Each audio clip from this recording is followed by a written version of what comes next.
그런데 우리 이스라엘도 어떻게 달라졌는가를 보면요, 이 하나님의 지시와 여호수아의 명령에 따라 일사불란하게 움직였습니다. 지난번에는 아간이 문제를 그르쳤는데 이번 때는 그러지를 않았고요. 그 다음에 지시대로 12,000명을 진멸하고 성읍을 완전히 불사릅니다. 그리고 아무것도 이제 거기에 대해서 손을 안 대고 다만 짐승에 대해서 탈취물을 가져갈 수 있게 그렇게 하시는 장면을 우리가 이제 보게 되는데, 보세요. 가축과 노력한 것을 백성이 탈취했다. 너무 감동이잖아요. 너무 감동이에요. 왜냐하면 우리 여리고성 전투에서 모두 다가 그걸 지켰는데 아간이 그걸 지키지 못함으로 말미암아서 아주 큰 화를 당했는데, 그러면은 만약 이번에도 똑같이 하나님께서 아무것도 가지지 말아라 그렇게 말씀하셨다면 엄청난 긴장이 있었을 것입니다. 그러나 하나님께서 그 마음을 헤아리셔서 풀어줬을 때 그들이 마음껏 탈취물을 갖고 가축을 가져오면서 얼마나 기뻤을까, 얼마나 하나님께서 주신 승리와 그 부요함에 자기들이 취득한 것에 대해서 감사했을까, 이런 장면을 우리가 엿볼 수가 있습니다. 하나님은 우리에게 때로 엄격한 명령을 하시지만 그러나 늘 자비가 있으신 분이고 늘 자기 마음에 여유를 두시고 우리에게 기회와 또 우리의 상황 속에 늘 아주 두 번째 기회를 주시는 그런 분이신 것을 저와 여러분이 잘 붙들어야 되겠습니다. 그래서 이들이 남다른 감회를 가졌었던 거 보게 됩니다. 자, 보세요. 이 28절에 보시면요, 이게 영원한 무더기를, 영원하다. 이들이 정말 이 날을 정말로 영원히 기념하고 싶었던 것이 너무나 분명하잖아요. 그래서 이 길갈의 돈무더기, 그것은 하나님의 역사를 기억하는, 하나님께서 요단강을 가르시고 인도하신 역사를 기억하면서, 그리고 그들이 늘 하나님을 추억하고 그와 함께 하셨던 그러한 경험을 계속 이어가는 그런 첫 번째 돌무더기가 있었고요. 또 아골골짜기의 돌무더기, 그것은 우리 그 아간의 실수를 반복하지 말자, 아간의 그 뼈아픈 교훈을 가슴에 품는 그런 기억장치로서의 돌무더기입니다. 오늘 이 승리, 아이성 그 아이 왕의 죽음 그 위에다 이렇게 가득히 돌무더기를 쌓은 거죠. 그러니까 아간의 식구들의 위에 쌓는 돌무더기와 그리고 아이성 그 왕의 그 시체 위에 쌓는 돌무더기가, 이게 두 개가 같이 이렇게 보이면서 우리는 실패했을지라도 돌이키면 반드시 승리할 수 있다는, 그죠? 이 반드시 다시 승리할 수 있다는. 우리 인생에서요, 이게 이 패자 부활전이 너무나 중요한 겁니다. 우리는 영적 전투를 할 때 때때로 우리가 실패할 때도 있고 실수해서 무너질 때가 있는 겁니다. 그죠? 하지만 우리의 궁극적인 전쟁, 예수 그리스도와 함께하는 전쟁에는 늘 승리만이 있을 뿐이다. 그러므로 우리 전투가 설사 전투가 한 번, 두 번 실패했다고 해서 포기하지 마시고 다시 우리에게 기회를 주시는 자비의 하나님께 나아가서 우리가 그분을 의지한다면 우리에게는 언제나 기회가 있고 우리에게는 또 다른 승리가 약속되어 있다는 사실을 저와 여러분이 잘 붙들었으면 좋겠습니다. 그럼 우리가 무엇을 어떻게 적용해야 될지 같이 좀 생각해 보도록 하겠습니다. 아까도 말씀드렸지만 이 실수하고 패배하더라도 다시 일어날 수 있는 영적 내공이 필요하다. 이게 사실은 신앙생활에서 굉장히 중요합니다, 여러분.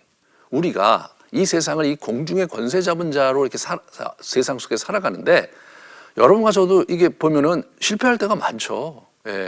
그렇지만 실패를 무릅쓰고라도 그분 앞에 늘 기회를 주시는 그분 앞에 나아가서 다시 일어설 수 있는 그러한 뻔뻔한 용기, 이것이 우리에게 필요합니다. 뻔뻔한 용기. 그런 영적 내공이 필요한 거예요. 우리가 이제 우리 문화 속에서 보면요, 이 유교 문화라든가 또는 우리의 기본적인 동양 문화 속에서 보면 그 자기가 잘못한 자가 뻔뻔한 용기를 갖는 것을 아주 불쾌하게 생각하고 같이 절하합니다. 그렇잖아요? 네가 잘못했으면 됐지. 잘못했으면 그렇게 죽어 지내야지. 마땅히 네가 그렇게 고개 숙이고 살아야지.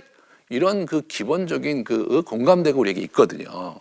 그런데 성경은 그렇게 나오지 않습니다. 과거는 어디까지나 과거다. 지금 내가 과거의 그 실패와 실수를 바로잡고 회개하고 새로운 길에 나서려고 한다면 나는 언제나 너희 편이다. 이것이 우리 하나님께서 우리에게 주시는 귀한 약속인데 이 장면에서 하나님께서 여호수아가 얘기해 주는 거죠. 그 부분을 저와 여러분이 잘 붙들어야 되겠다. 그래서 위기 상황 속에서 다시 일어서는 여호수아의 마음을 잘 새기자. 여호수아도 이 실수를 하거든요. 여러분, 우리 다음번에 같이 다음 장에 나눌 그 장면의 기브온과의 이 계약을 체결한 장면에서 이 사람 또 실수해요. 또 실수한단 말이에요. 사람은 실수하는 존재죠. 어떻게 그 실수를 딛고 일어서느냐, 이것이 가장 중요한데 그것은 하나님에 대한 믿음을 가지고 일어서야 된다. 하나님은 늘 잘못한 자의 상한 영혼의 회개와 고백을 기꺼이 받아주시는 분이다. 이 사실을 잘 붙들어 주시기 바랍니다.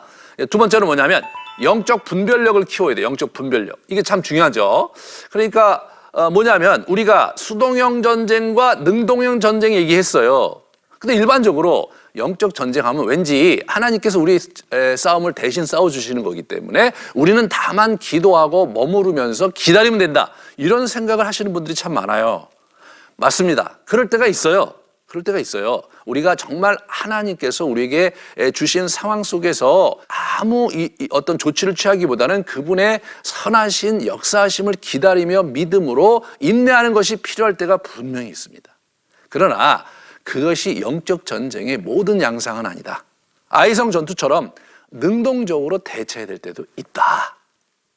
그러면 문제는 뭐냐면 언제 능동적으로 전쟁에 우리가 임해야 되느냐, 이런 부분들을 생각해 볼 수 있잖아요. 제가 이제 가만히 좀 정리를 했는데요. 먼저 처음 우리가 신앙생활을 할 때 기도만 해도 주님께서 잘 풀어주실 때가 있어요.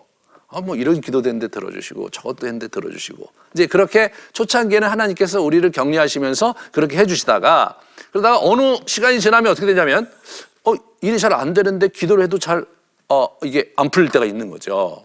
여러분 아마 그런 경험 하시는 분들이 있을 거예요. 그런 경험을 할 때 우리가 이제 자칫 착각하는 것은 하나님이 나를 떠나셨나? 하나님이 더 이상 나와 함께 하시지 않는 건 아닌가? 내가 뭘 잘못했나? 이런 자기 자신에 대한 자책과 자기 비하, 또는 불신, 바로 그럴 때 하나님이 일하심이 잘 보이지 않는 혼란스러운 시기, 이럴 때 우리가 조심스럽게 하나님의 그 때를 기다려서 자기가 한 걸음 한 걸음 나아가는 건데, 이때 주의해야 될 것은 여호수아처럼 하나님의 사인은 없는가, 혹시 하나님께서 보여주시고 인도하시는 흔적은 없는가, 그것을 면밀히 우리가 잘 분별할 수 있어야 되겠습니다. 목사님, 그런 걸 어떻게 다 분별합니까? 그래서 예수님께서는 깨어서 항상 기도하라, 그런 말씀을 하신 거예요. 목사님, 그러면은 내가 늘 깨어서 기도도 항상 할 수 없고 그러면 늘 질 수밖에 없는 그런 삶을 살아야 되는 겁니까?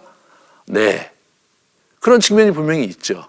하지만 그러나 하나님께서는 우리가 감당할 만한 시험을 주시고 또 시험 당했을 때 피할 길을 주시는 분이며, 때로 넘어졌을 때 다시 우리에게 찾아오셔서 우리의 길을 다시 가라고 인도하시는 그런 너그러우신 분이기 때문에 설사 우리가 완전히 패퇴하고 무너져 있다 치더라도 주저앉지는 말고, 또 하나님께서 우리를 포기하시지 않는 한 우리가 하나님을 포기해서는 안 되겠다, 그런 믿음을 여러분이 소유할 수 있기를 바랍니다. 마지막으로 이 말씀으로 무장하고, 그죠? 기억의 영성으로 영적 정체성을 확보하며 나가야 된다. 자꾸 제가 얘기하는 거예요. 이 기억의 영성, 하나님께서 나와 함께 하셨던 그 기억의 영성, 이것을 잘 붙들고 그리고 앞으로 가야 되겠다. 우리 베드로가 우리에게 얘기해 줍니다. 근신하여 깨어라. 근신하라 깨어라. 너희 대적 마귀가 우는 사자같이 두루다니며 삼킬 자를 찾는다. 우리 여러분, 예수님의 제자 중에 마귀에게 몇 번 먹힌 그러한 경험을 갖고 있는 그런 것이 기록되어 있는 사람은 베드로 하나입니다. 베드로가 여러분 베드로 전서에서 마지막 돌아가시기 전에 자기의 그 성도들에게 한 말씀 중에 이런 얘기를 하는 거예요. 이 우는 사자같이 두루다니며 삼킬 자를 찾는다. 우는 사자가 삼킬 자를 찾는데 누구를 찾아갑니까?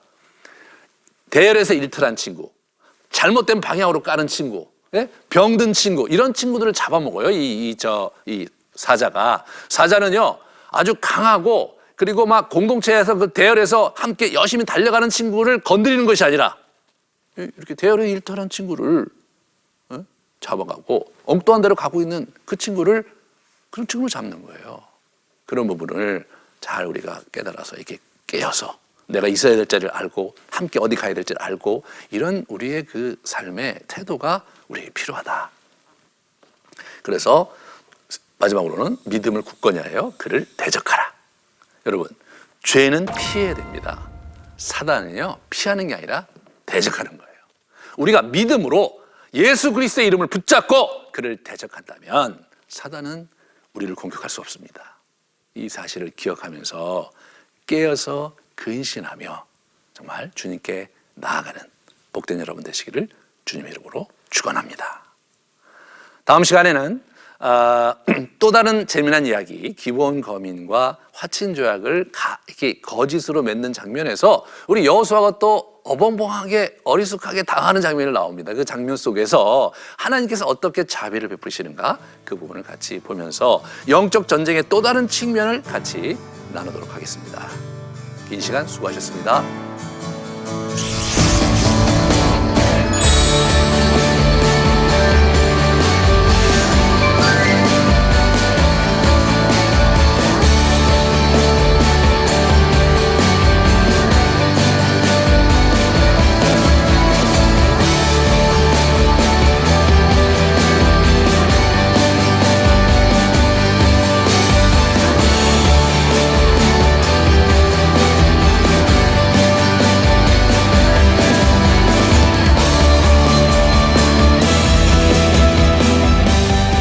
이 프로그램은 시청자 여러분의 소중한 후원으로 제작됩니다.